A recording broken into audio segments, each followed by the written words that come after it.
Capítulo 10. Perdão ao cônjuge. Existe um bem-humorado provérbio russo que alerta: antes de partires para a guerra, reza uma vez. Antes de embarcares para o mar, reza 2 vezes. Antes de te casares, reza 3 vezes. Alguns namoros se solidificam a ponto de se transformarem em casamento. É muito importante sabermos que o amor vivido no dia a dia do namoro, época de conhecimento e adaptações, influenciará na vida do casal após o matrimônio. Muitos rumam para o casamento julgando ser ele o ápice do amor, quando, na verdade, é apenas o início de uma nova e longa caminhada. A felicidade não está garantida só com a escolha do cônjuge perfeito, entre aspas, mas será conquistada na vida diária, repleta de amor e compreensão.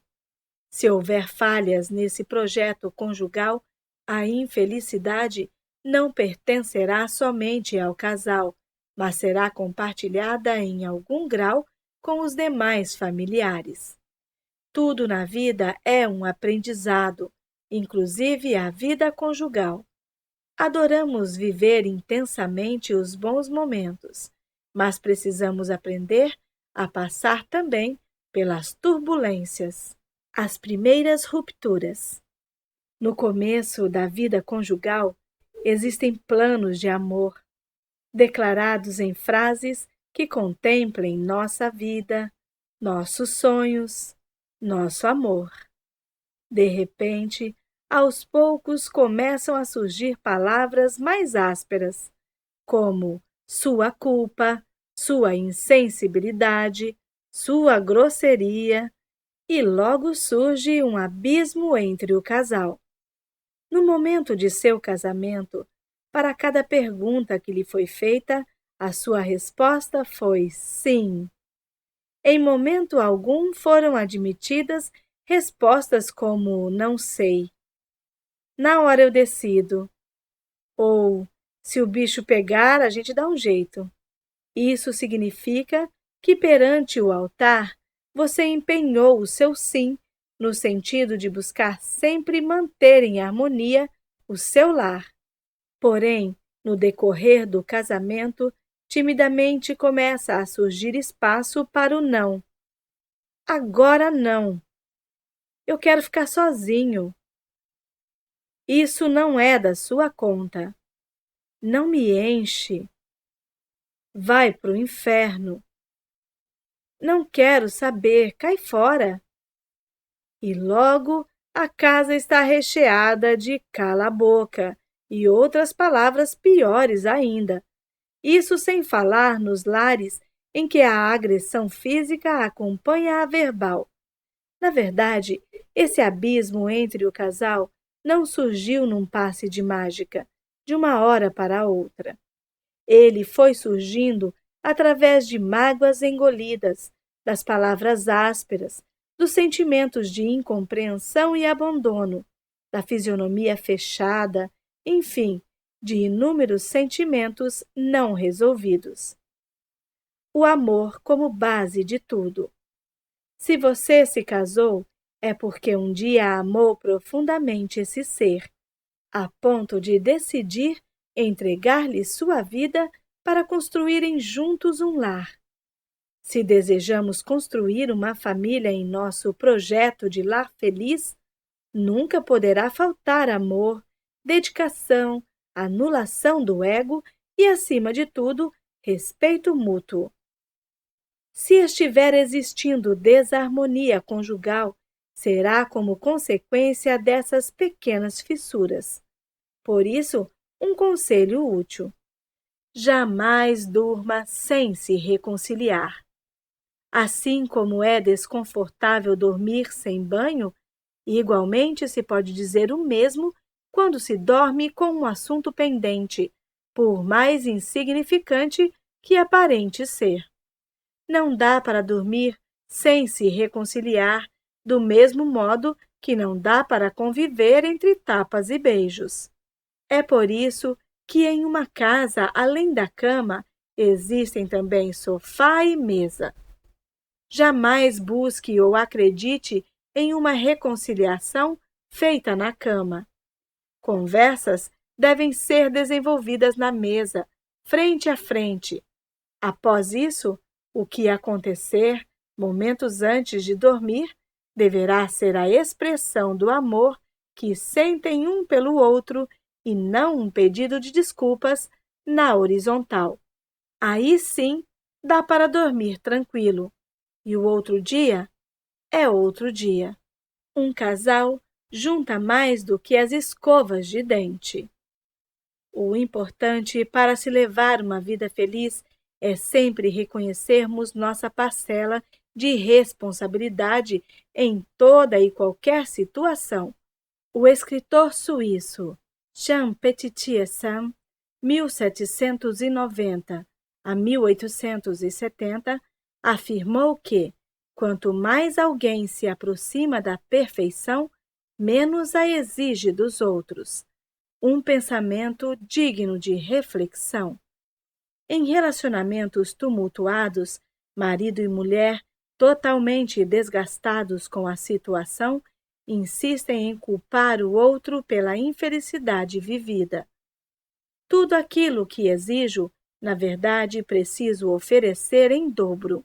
Eu crio a expectativa de que o outro supra minhas necessidades ou carências afetivas, e uma vez não satisfeitas, descarrego sobre ele toda a minha frustração, elegendo-o o causador número 1 de minha amargura.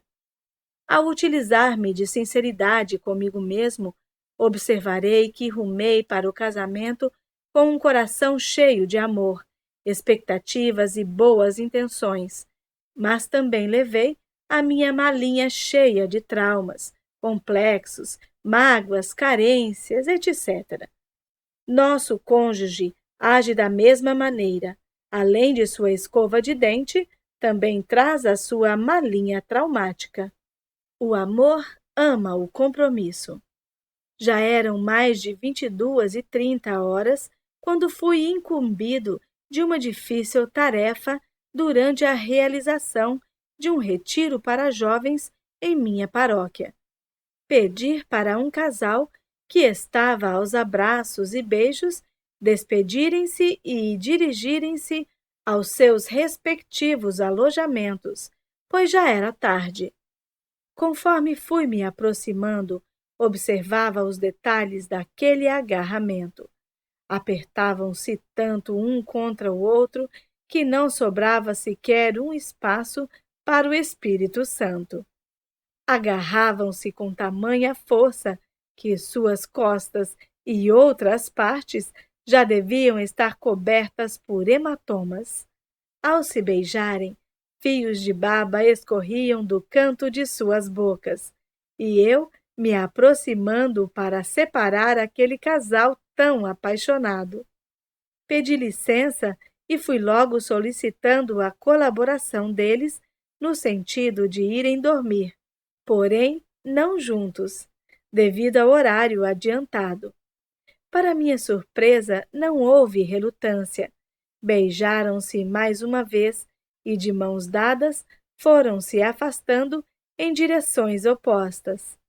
E eu, encantado com tanto amor. Após dar menos de 10 passos, a garota virou-se para trás e gritou para o rapaz: Ei, como é seu nome mesmo? Não pude conter o riso. Existem pessoas que pensam que casamento é ter marido ou mulher, morar juntos, ter relação sexual, ter filhos, comer lasanha todo domingo e pronto. Isso é casamento. Não é nada disso. O casamento é se completar. O homem só se completa quando encontra a mulher ideal. A mulher só se completa quando encontra o homem ideal. O relacionamento entre um homem e uma mulher é valorizado por um sentimento chamado amor. Quando vivemos o amor conjugal em sua plenitude, desfrutamos de total harmonia. Nos namoros surgem promessas e mais promessas, juras de amor eterno, mas o amor ama o compromisso. Nesse clima de grande romance, ficam noivos, marcam a data do casamento, imprimem convites do tamanho de um outdoor, escolhem padrinhos, escolhem igreja, escolhem orquestra, escolhe vestido, faz maquiagem, entra na igreja ao som dos violinos, caminha em direção ao altar, responde sim, sim e sim, e chega ao grande momento da troca das alianças. Fez todo esse cerimonial por fora e acha que fez por dentro. Não basta colocar a aliança no dedo, é preciso vestir sua alma com essa aliança. É impossível existir aliança sem compromisso. Foi por amor que vocês trocaram as alianças. Jamais perca de vista esse amor. Resgate a pessoa que você enxergou no dia do seu casamento. Significado da aliança. O ator e poeta inglês Colley Cibber, 1671-1757, assim se expressou: oh, quantos tormentos dentro do pequeno círculo de um anel nupcial! A despeito da graciosa opinião acima, o casamento em verdadeira aliança nos traz a fortaleza para o viver diário, pois existe ali cumplicidade, amizade, companheirismo, fazer parte um do outro, e a falência de um casamento começa quando não se sabe ou se esquece o valor dessa aliança na vida do casal. Tire a aliança de seu dedo e segure-a em pé com uma das mãos. Olhe para ela por alguns instantes. Busque algumas respostas em seu interior. Lembra-se da alegria sentida no momento em que essa aliança foi comprada? Qual foi o motivo principal que a levou ou que o levou a vestir essa aliança? Sabe o valor dessa aliança na sua vida? Sabe o valor dessa aliança na vida de seu cônjuge? É capaz de ver através dela todos os sonhos e ideais que um dia traçaram juntos? Materialmente falando, aliança é um mineral trabalhado por um ourives, que lhe conferiu o formato de um círculo. Ao olhar para ela, consegue identificar algum ponto de ligação? Não é possível identificar onde se inicia e onde se finaliza. Assim deve ser o casal. Ninguém sabe onde começa um e onde termina o outro. Como proceder no dia a dia?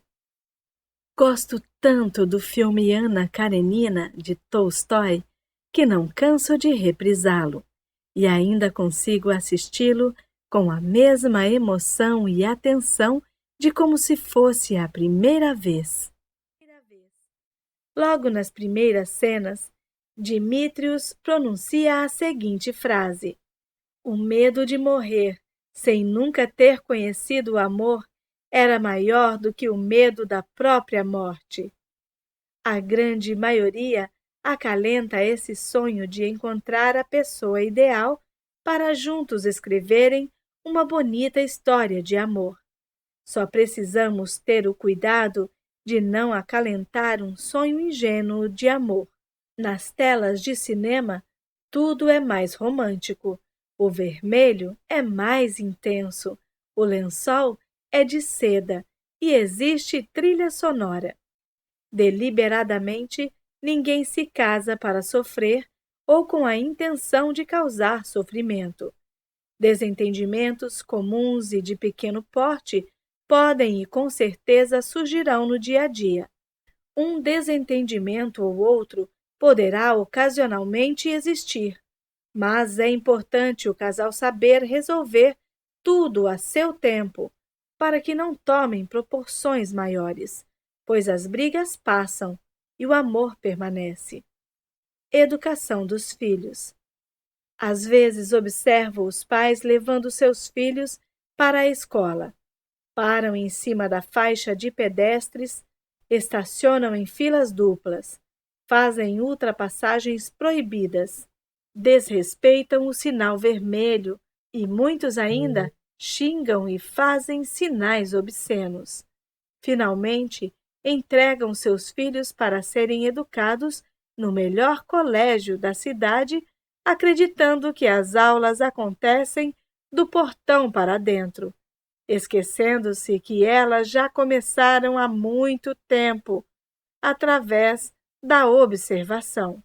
Também são inúmeros os casais que divergem quanto à educação dos filhos: inglês ou francês, violino ou judô, homeopatia ou alopatia, cristianismo ou budismo, e as simpatias da vovó. Discordam até por coisas bem mais simples e corriqueiras, como qual roupa usar no domingo. Em se tratando de educação dos filhos, o casal deve procurar sempre se entender e chegar à conclusão de o que é realmente o melhor para a criança, mesmo que isso signifique que um tenha que ceder. Muitas vezes gostamos e defendemos um ponto de vista, não porque ele esteja correto, mas porque é nosso. Nosso ego acaba se envolvendo e tumultuando ainda mais o impasse. É necessário também cuidar para não estarem transferindo para o filho os seus sonhos e ideais não realizados. Como você não pôde aprender a tocar piano, então seu filho se formará em seu lugar. Isso é justo? Seja sincero consigo mesmo. Quando entro em discussão com meu cônjuge sobre a maneira de educar nossos filhos, concentro-me no foco da discussão? Sinto-me frustrado por não ter realizado determinadas coisas na vida? Não estarei tentando que meu filho realize todos os meus sonhos? No momento, a principal divergência é sobre meu cônjuge quer que eu compreenda que, do outro lado, eu quero que meu cônjuge compreenda que os reais motivos de eu não querer aceitar essa situação é: talvez meu cônjuge não aceite minha opinião por causa de os argumentos de meu cônjuge são. Meus argumentos são. Um acordo ideal seria: não se esqueça de que um lar feliz é aquele que exerce a democracia desde cedo, ou seja, a opinião e a vontade da criança também são levadas em consideração, facilitando o surgimento de acordos menos hostis. Desapegar-se pode ajudar a enxergar melhor. Relacionamento sogro e sogra. Esse é um relacionamento potencialmente delicado, pois se trata de buscar conviver em harmonia com os pais de quem eu tanto amo. E muitas das desarmonias envolvendo os sogros surgem por apenas um motivo: intromissão. E essa intromissão por parte deles muitas vezes não é intencional. Eles mesmos não a percebem e, quando interpelados, negam o próprio comportamento. A intromissão, às vezes, é sutil. Eles querem comandar, mas não querem ser deselegantes. Então, procuram dar ordens em tom de sugestão. Por outras vezes, Sentem-se tão no direito de interferir que não se constrangem com a invasão de privacidade. Tudo é lógico com a melhor das boas intenções. Quem fica constrangido geralmente é sempre o próprio casal. Imagine se fossem seus pais. Mesmo convicto de que eles estão errados, você não admite que seu cônjuge reclame deles, pois afinal são seus pais. O que eu não gosto em minha sogra, em meu sogro, é. Quando ela faz isso, eu me sinto. E também sinto vontade de. Na verdade, eu não tenho coragem de. Gostaria de dizer-lhes que, quando me sinto assim, sinto que meu cônjuge fica. Após me zangar com os meus sogros, me sinto. O real motivo de eu me zangar é. Na verdade, eles fazem com que eu me sinta. Talvez o verdadeiro problema seja. Essa situação pode ser contornada através de. Estou disposto a. Se eu me controlar mais, talvez eu possa. Essa nova atitude de minha parte causaria. Os benefícios do autocontrole serão. Então, estou disposto a buscar uma solução pacífica através de. E se houver recaídas, procurarei. Se o motivo da desarmonia é claro, a solução também o é. Diplomacia. Essa qualidade resolve as situações mais delicadas. Com diplomacia, somos capazes de estabelecer limites sem machucar ninguém. Aposte nessa postura. Vida financeira. Ingênuo quem pensa que um casal pode viver só de amor. As finanças são tão importantes na vida de um casal que ela constitui-se inclusive causa de inúmeros divórcios.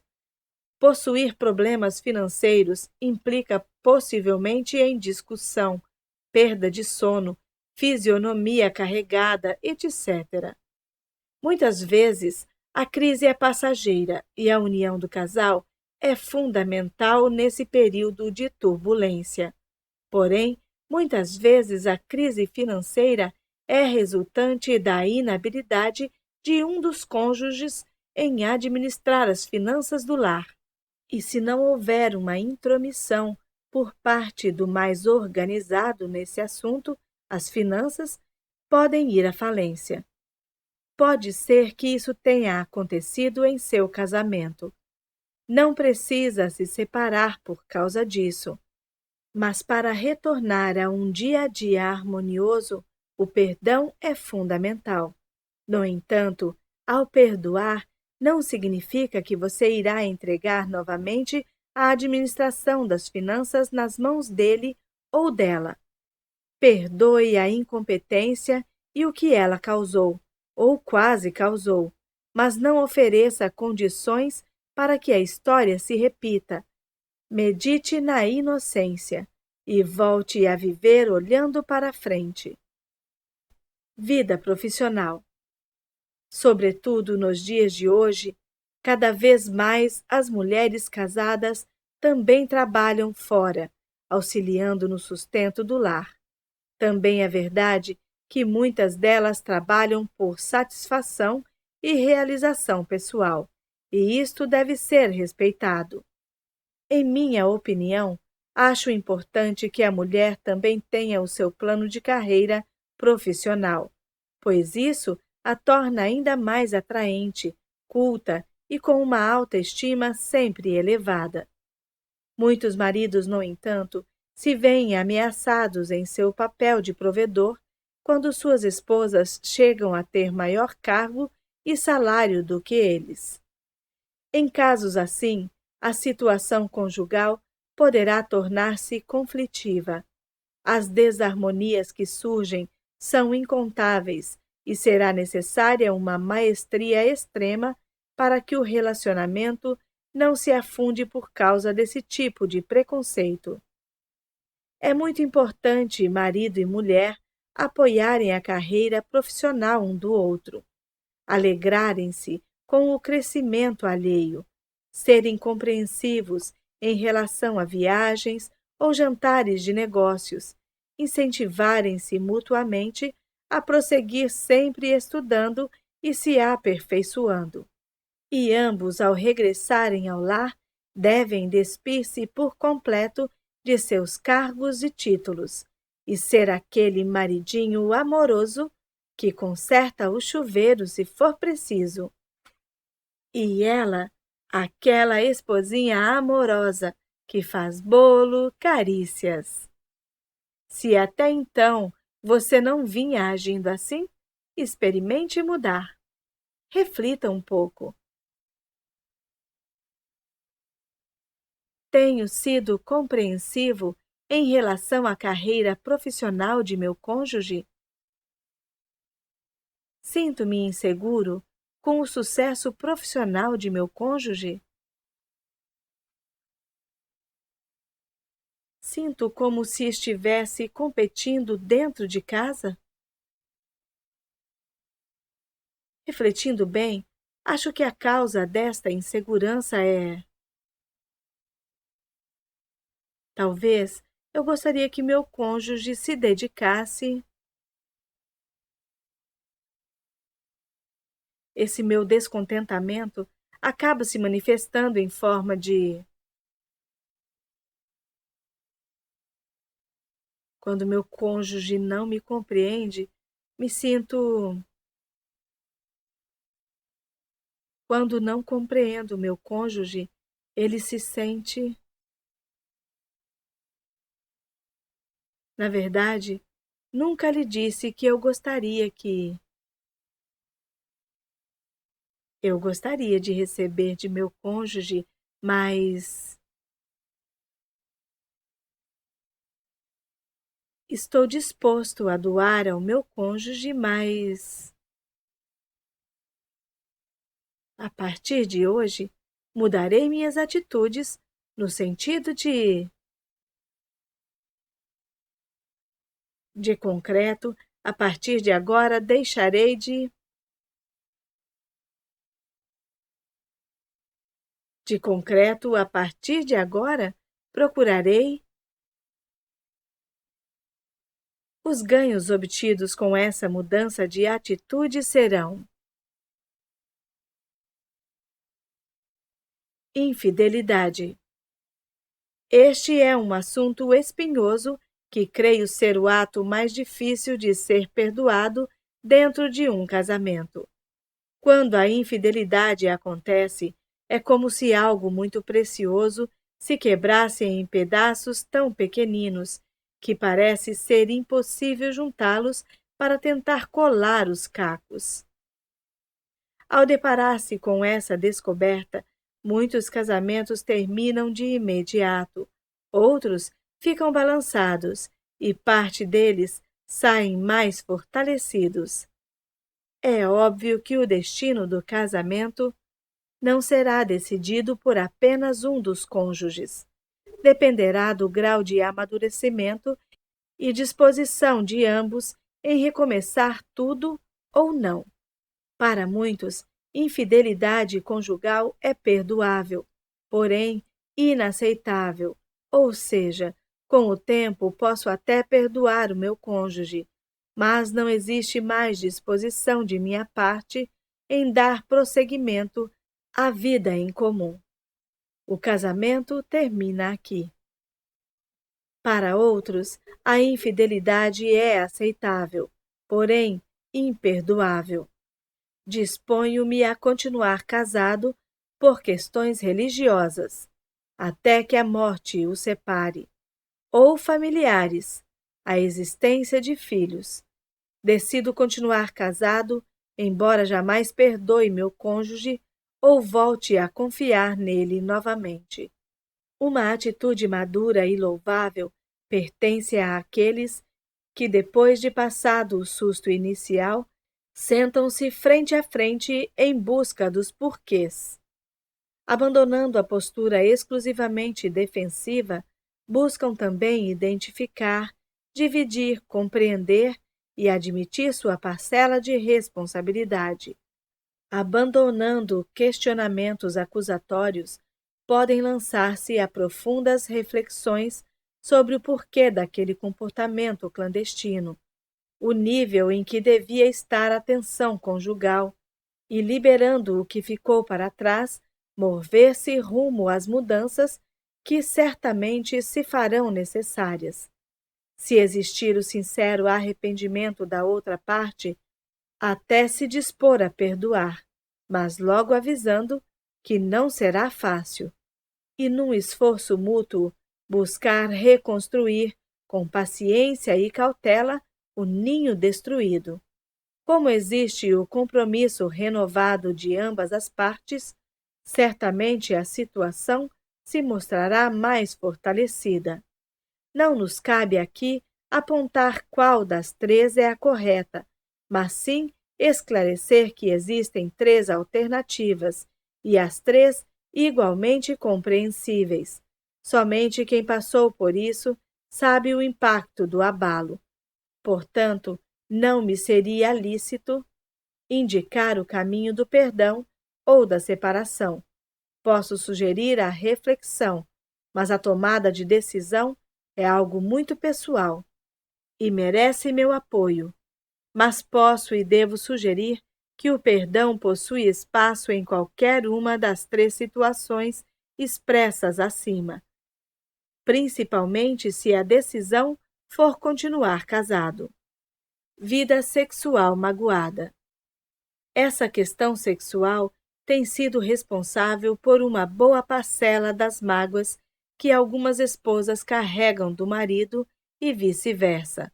Pensamentos errados são compartilhados pelo casal, como, por exemplo, de que a mulher deve sacrificar-se para proporcionar prazer sexual ao marido, e este, por sua vez, tem a obrigação de promover a felicidade sexual da esposa. Devido a uma educação totalmente errônea, as mulheres migram para o casamento sem saber nada, e os homens vão na ilusão de saberem tudo. Já afirmamos anteriormente que é o amor que valoriza a união entre um casal, e o amor vem antes do sexo. Não é com o sexo que se chega no amor. Através de um sentimento profundo de amor é que consegue-se chegar a um bom relacionamento sexual, que celebra a suprema felicidade de, naquele instante, perceberem um ao outro em um só corpo. Esse é um momento de sublime felicidade para o casal. Sexo é, portanto, a complementação do amor. Na vida de um casal, a relação sexual é muito importante, mas não é e nem deve ser o centro da vida conjugal. Não se deve pensar enganosamente que a relação sexual seja o único e máximo momento de sensação de unidade do casal. Não é somente na hora da relação sexual, mas no dia a dia que o casal deve procurar pertencer um ao outro, não no sentido de posse. Já atendi inúmeras mulheres, a grande maioria com mais de 50 anos de idade, que se sentem muito machucadas no tocante à vida sexual. É um assunto muito delicado, que pouquíssimas têm coragem de expor e solicitar ajuda. Muitas se sentiram como que violentadas por seus próprios maridos na noite de núpcias. Em decorrência desse trauma e outros mais, não conseguem mais sentir prazer na vida sexual e, como consequência, seus maridos sentem-se também frustrados. Assim como em qualquer outro assunto, este também deve ser tratado de frente e, principalmente, sem meias palavras.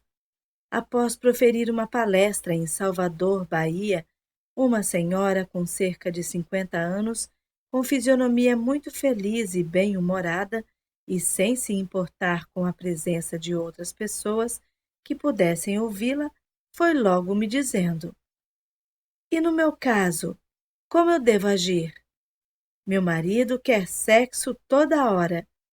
Deus me livre, parece até uma doença. E eu não gosto disso feito a toda hora. Eu até já mandei ele procurar outras, mas ele diz que elas não dão conta.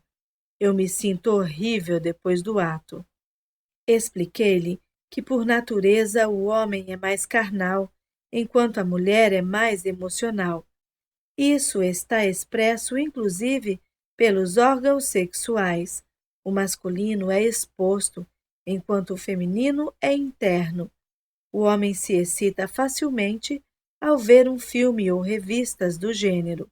Já as mulheres desmancham-se em lágrimas nos filmes românticos. Quando esse desencontro chega a um nível extremo, pode até ocorrer ou o surgimento de doenças na região sexual, uma forma inconsciente de se evitar o ato sexual, ou o divórcio, ou brigas infindáveis. Casos desse tipo exigem que a repulsa ao ato sexual seja investigada por vários ângulos. Se o desconforto é físico, através de exame médico. Se tem origem em algum trauma psicológico, se é por uma dor emocional profunda em relação ao parceiro, ou ainda por conceitos religiosos errôneos acerca de que o sexo seja pecado. Todas as suspeitas devem ser averiguadas. Após conversarmos reservadamente, chegamos às seguintes conclusões.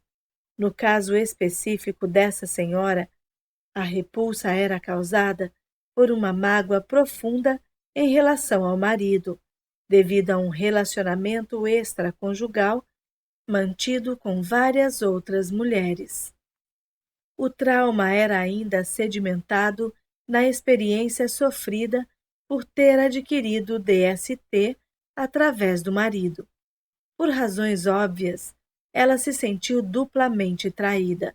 Desde então, embora o amasse, se recusava ao máximo a praticar a relação sexual com o marido, por mágoa, por medo e também por uma pitada de maldade, por, conforme suas palavras, vê-lo desesperado, subindo pelas paredes. A razão em mandar seu marido procurar outras era proveniente de um forte desejo de vingança, de que seu marido contraísse outras doenças para sentir na pele o que ela vivenciou por causa de sua inconsequência. Isso porque ela afirmou que o ama. Como já vimos em capítulos anteriores, tudo em excesso é prejudicial. O marido dessa senhora deveria procurar ajuda profissional para arejar um pouco suas ideias e tentar descobrir a razão dos impulsos sexuais descontrolados. No caso dela, explanei que uma boa alternativa seria amá-lo de verdade, mas que isso só seria possível se ela lhe concedesse um perdão genuíno. Porém, deixei claro que perdoá-lo não significaria que teria que voltar a se deitar a cada meia hora com ele. Perdoá-lo significava absolvê-lo de todo o passado e oferecer-lhe amor, muito amor, amor suficiente para lhe suprir a carência sexual. Sorridente que era, respondeu-me que iria tentar. Em meu coração, orei sinceramente para que conseguisse. Quando o divórcio é inevitável. Antes de o casal pensar em separação, deve suportar o insuportável. Sempre afirmei categoricamente essa frase em minhas palestras. Após ter tentado todas as maneiras possíveis e impossíveis, imagináveis e inimagináveis, então a separação pode ser o melhor caminho para ambos. Lembre-se, nunca ame ninguém mais do que a si próprio. Anular-se por uma relação nem sempre é saudável, e destruir-se é bem pior. Para que um casamento tenha êxito, são necessários cuidados mútuos. Uma relação unilateral não tem como continuar existindo. Existem, porém, situações em que o divórcio torna-se inevitável. Embora seja só um termo de difícil, mas não impossível aplicação à realidade, a separação deve se dar de maneira mais amigável possível, principalmente se houver filhos nascidos desse casamento.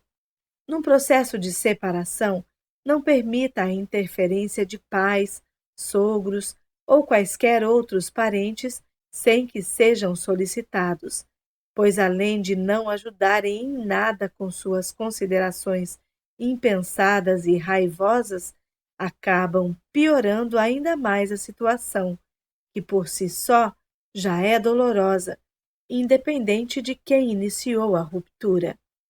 O processo do perdão é fundamental também nessa fase, pois qualquer novo contato poderá evocar o conflito de volta ao relacionamento.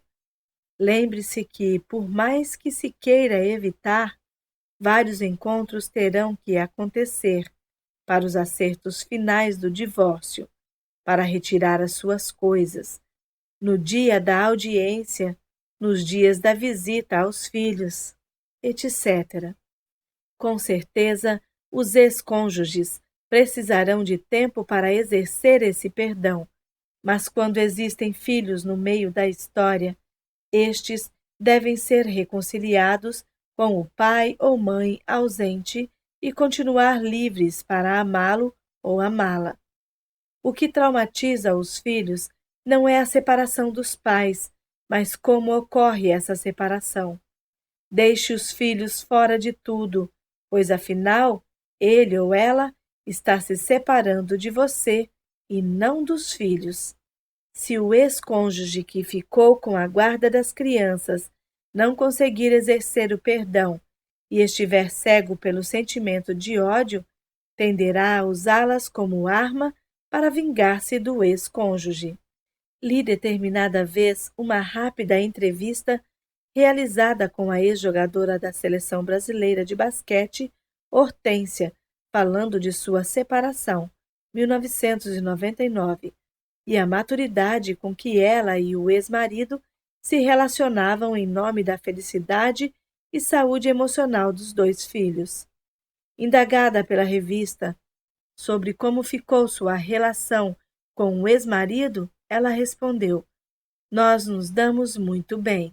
Ele está sempre lá em casa. Vai ver as crianças na hora que quiser. Sem essa de marcar dia de semana para isso. É só avisar e chegar. Quando um parceiro proíbe o outro de ver os filhos, não está pensando no bem-estar deles." O casal e o bem mais precioso. Conta o folclore europeu que há muitos anos um rapaz e uma garota apaixonados resolveram se casar. Dinheiro eles quase não tinham, mas nenhum deles ligava para isso. A confiança mútua era a esperança de um belo futuro, desde que tivessem um ao outro. Assim, marcaram a data para se unirem corpo e alma. Antes do casamento, porém, a moça fez um pedido ao noivo: "Não posso nem imaginar que um dia possamos nos separar. Mas pode ser que com o tempo um se canse do outro, ou que você se aborreça e me mande de volta para meus pais. Quero que você me prometa que, se algum dia isso acontecer, me deixará levar comigo o bem mais precioso que eu tivera então. O noivo riu, achando bobagem o que ela dizia, mas a moça não ficou satisfeita enquanto ele não fez a promessa por escrito e assinada. Casaram-se. Decididos a melhorar de vida, trabalharam muito e foram recompensados.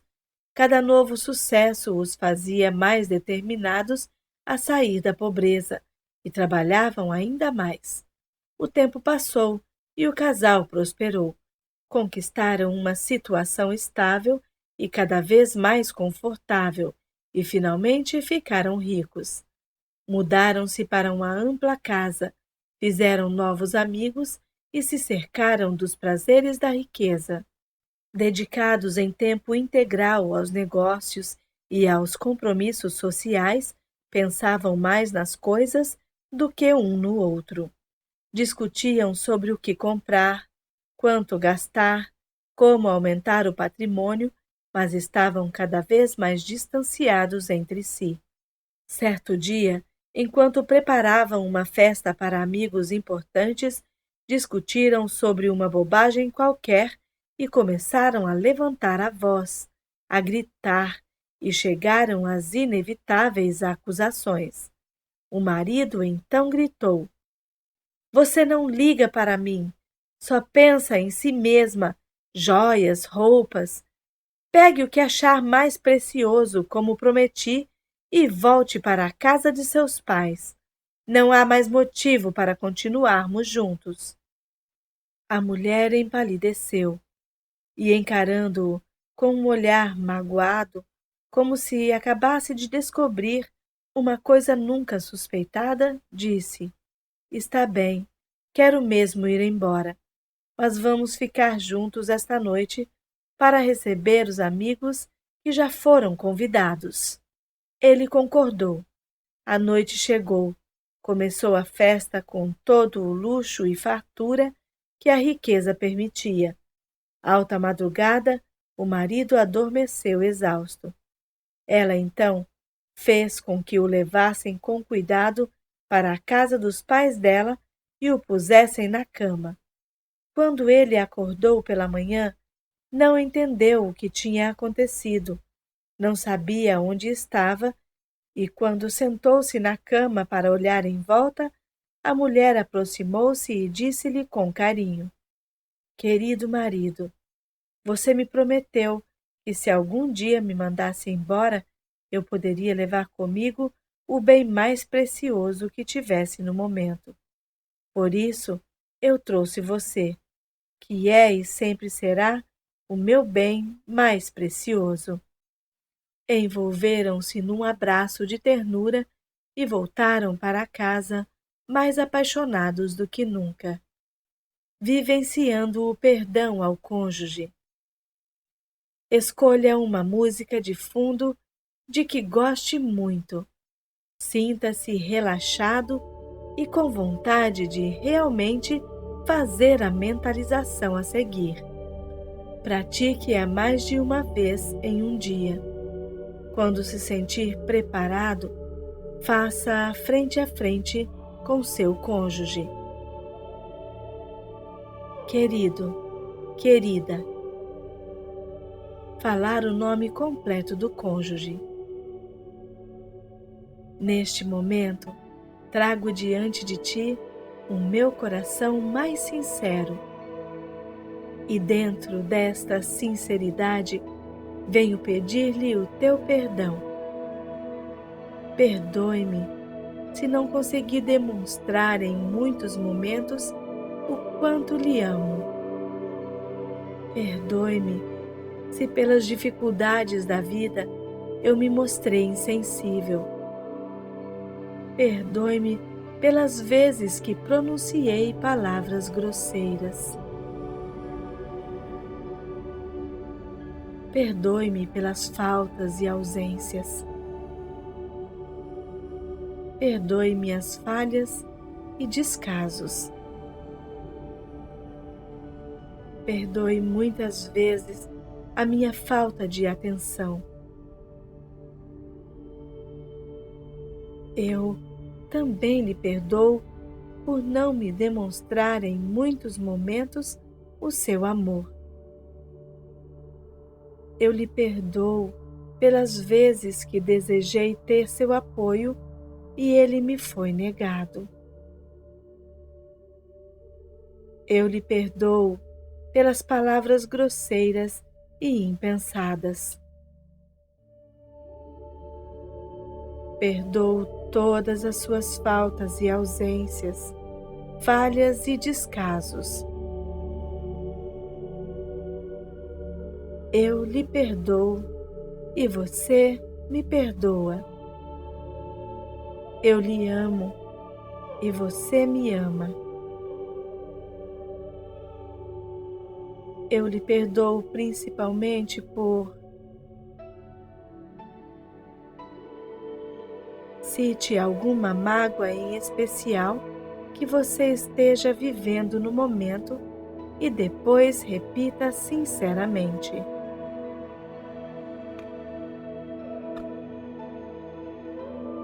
Eu lhe perdoo. Eu lhe amo. Eu lhe perdoo. Eu lhe amo. Eu lhe perdoo. Eu lhe amo. Eu lhe perdoo. Eu lhe amo. Eu lhe perdoo. Eu lhe amo. Eu lhe perdoo. Eu lhe amo. Eu lhe perdoo e você me perdoa. Eu lhe amo e você me ama. Também peço que me perdoe por... Cite alguma mágoa em especial que você tenha causado ao seu cônjuge e depois repita sinceramente. Me perdoe. Eu lhe amo. Me perdoe. Eu lhe amo. Me perdoe. Eu lhe amo sincera e profundamente. Neste momento, perdoamos um ao outro e somos também perdoados por Deus. Neste momento, perdoamos um ao outro e somos também perdoados por Deus. Libertos de todas as lembranças tristes do passado, no dia de hoje, renascemos um para o outro. Iniciamos agora, abençoados por Deus, uma nova vida, sem choros, sem lágrimas, sem desconfianças. No dia de hoje, eu reafirmo meu grande amor por você e te recebo novamente como meu querido esposo, minha querida esposa, pois é ao teu lado que eu quero ficar. Eu agradeço a Deus esse presente lindo que é você. Eu agradeço aos seus pais e antepassados esse fruto lindo que é você. Eu agradeço a Deus cada instante vivido ao seu lado. Vivendo em estado de total harmonia, desfrutaremos juntos as conquistas diárias, somaremos forças e seremos o apoio um do outro. Nossa família será edificada sobre o amor. Desfrutaremos juntos a alegria de participarmos da vida de nossos filhos e nos emocionaremos ao participar da vida dos filhos de nossos filhos. Tristeza não tem mais lugar em nosso lar. Incompreensão não tem mais lugar em nosso lar. Desconfiança não tem mais lugar em nosso lar. Infidelidade não tem mais lugar em nosso lar. Grito não tem mais lugar em nosso lar. Nosso lar é abençoado e nele reina somente Deus e o que vem de Deus. Deus é amor e eu quero viver esse amor de Deus ao teu lado, amando-te e respeitando-te todos os dias de nossa vida abençoada. Eu te perdoo do fundo do meu coração e também peço o teu perdão. Neste momento, perdoamos um ao outro e somos também perdoados por Deus. Eu te amo. Eu te abençoo. Eu te louvo. Eu te agradeço. Eu te reverencio. Eu te amo.